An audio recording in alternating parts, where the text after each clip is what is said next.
Hola y bienvenidos a otro episodio de Bi Inglés, escuche y aprende. Hoy tenemos un tema fascinante, cómo transformar oraciones de voz activa a voz pasiva y viceversa. Aprenderás cuándo y por qué usar la voz pasiva de manera efectiva en inglés. Antes de empezar, no olvides suscribirte al podcast y compartirlo con tus amigos. Empecemos. Let's jump into the basics. First things first. What's the difference between the active voice and the passive voice? In the active voice, the subject of the sentence performs the action. For example, the chef cooked the meal. In the passive voice, the subject receives the action. For example, the meal was cooked by the chef. In the active voice, we use subject plus verb plus object. For example, the teacher, subject, explained, verb, the lesson, object. Whereas, in the passive voice, we start with the object plus the verb to be, plus the past participle, plus by, plus the subject. Seems like a lot of trouble, but here's the example. The lesson, object, was, verb to be, explained, past participle, by the teacher. Why would we use the passive voice? We use the passive when the action is more important than who performed it.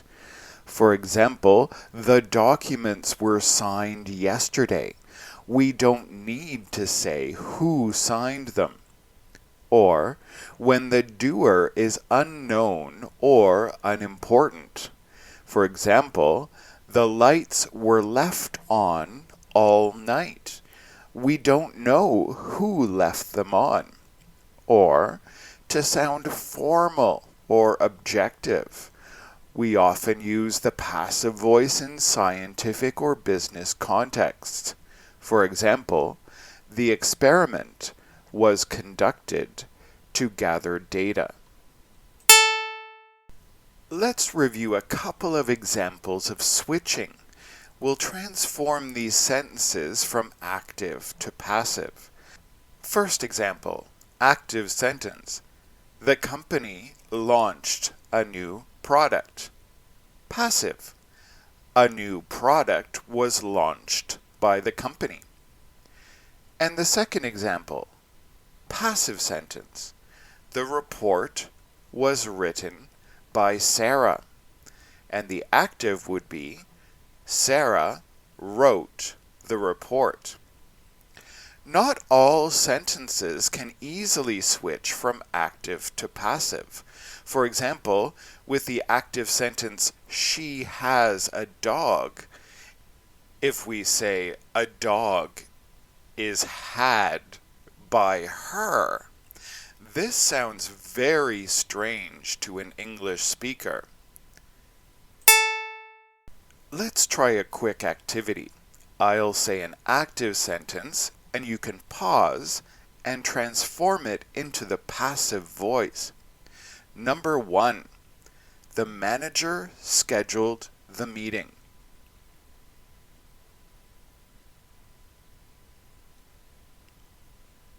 Good. The meeting was scheduled by the manager.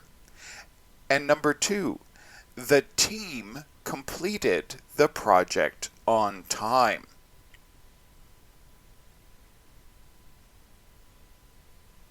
Right, the passive is the project was completed on time by the team.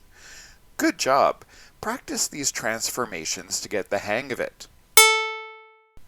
There are some common pitfalls here for passive sentences. It's possible to overuse the passive voice, but Too many passive sentences can make writing or speaking sound heavy and unclear. Also, if you're using the passive voice but you forget to adjust the verb tense, remember, the verb to be in the passive must match the tense of the active sentence. Like the example we saw in the activity. The manager scheduled the meeting is simple past, so the passive has to be the meeting was scheduled by the manager, which is to be in simple past. Si quieres una explicación escrita y actividades de práctica, visita la página web y envía un mensaje por WhatsApp para solicitar el documento Adéntrate en el episodio. Estaremos encantados de ayudarte. Y eso es todo por hoy. ¿Te ha quedado más claro cuándo y cómo usar la voz pasiva? Espero que sí. Y como siempre, gracias por escuchar.